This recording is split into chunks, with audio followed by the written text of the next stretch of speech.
Mac. Yankees.com.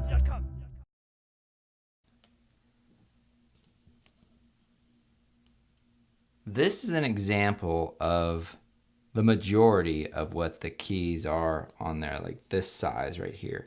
And what you have underneath is this plastic scissor hinge that's attached to the key underneath. So what you're actually doing is you're separating this hinge from that key when you actually slide the tool underneath. So let me see if I can give you a side view of this. You can kind of see that right there, how it drops right there. So what you're actually doing when you're separating the two is you're taking this tool and you're sticking it inside this little fold right here. And then when you press in, that snaps that right off. So that's why it's important to go in on the actual sides of it and to think that that fold will be somewhat centered in that key. So if you slide your toothpick, paper clip, or whatever it might be, think that you need to remain in the center of this key.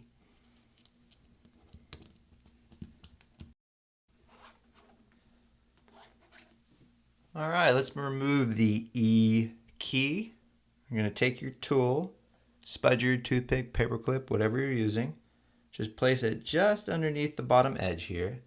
What you're going to do is you just want to pry it up just a tad, where you can take your second tool and insert it in on our right. Then you can remove the bottom tool. And now what we're going to do is with this tool, we're going to eventually slide it to the left. And what that's going to be doing is separating this E key from the plastic scissor bracket underneath it. But before you slide it to the left, you need to take your finger and hold down the top part of this key, like this. And then you're just going to slide to the left. And you've separated your E key.